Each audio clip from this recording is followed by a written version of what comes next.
Hello everyone, welcome to Mouni's magic world. అందరూ ఎలా ఉన్నారు?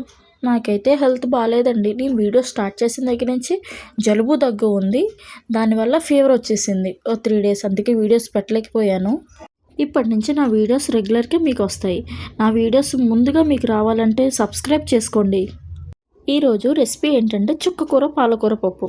మా ఇంట్లో 1 week దాకా నాన్ వెజ్ కట్టండి, ఎందుకంటే నాకు ఫీవర్ వచ్చింది కదా. నన్నేమో చికెన్ రా రా అని పిలుస్తుంది. 100% లవ్ సినిమాలో తమన్నాకి చికెన్ ఎంత ఇష్టమో అంతకన్నా ఎక్కువ ఇష్టం అండి. నాన్ వెజ్ అంటే పిచ్చి అండి నాకు. కానీ తప్పదు కదా, వెయిట్ చేద్దాం. కానీ మీకు సీక్రెట్ చెప్పనా, ఉట్టిపప్పు ఏం తింటామండి, అందుకే ఆమ్లెట్ వేసుకొని తినేసాం మా ఆయనకి తెలియకుండా. ఈ వీడియో చూసి మా ఆయన తిడతాడు. కానీ న్యాయం మీరే చెప్పండి, ఉట్టిపప్పు తినగలవా? ఆమ్లెట్ ఉంటే సూపర్ కదండి. దేవుడా, మా ఆయన తిట్టకుండా నాకు జ్వరం రాకుండా చూడు దేవుడా, ప్లీజ్. సరే కానీ ఈ పప్పు గురించి మనం ఏం మాట్లాడుకుంటాం, కానీ మీ అందరికీ వచ్చిన పప్పే కదండి. ఈరోజు మనం బిగ్ బాస్ గురించి మాట్లాడుకుందాం సరదాగా. బిగ్ బాస్ ఫైనల్గా ఎవరు విన్నర్ అవుతారని అనుకుంటున్నారండి? కామెంట్ చేయండి.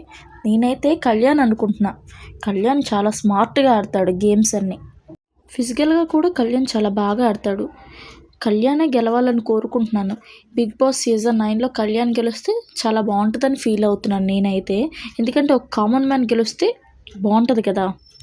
తనుజా గేమ్ కూడా చాలా బాగుంటుందండి. ఇమ్ము కూడా బాగా ఆడతాడు.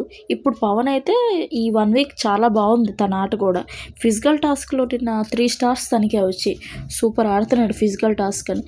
కానీ కళ్యాణే గెలవాలని కోరుకుంటున్నాను. మీరెవరు కోరుకుంటున్నారో కామెంట్ చేయండి, చూద్దాం. నా ఓటు అయితే ప్రతిరోజు నేను కళ్యాణ్కే వేస్తున్నాను. నేను కళ్యాణ్ గెలవాలని గట్టిగా కోరుకుంటున్నారు. మీరు కోరుకుంటున్నారా? అయితే మీ ఓటు కూడా కళ్యాణ్కి వేసి మనం గెలిపిద్దాం. అలానే మన ఛానల్ని కొంచెం సబ్స్క్రైబ్ చేసుకోండి. మీకు ఏమన్నా రెసిపీస్ కావాలంటే కామెంట్ చేయండి. కొత్తగా స్టార్ట్ చేసే కదండి, కొంచెం ఎంకరేజ్మెంట్ చేయండి ప్లీజ్ అండి.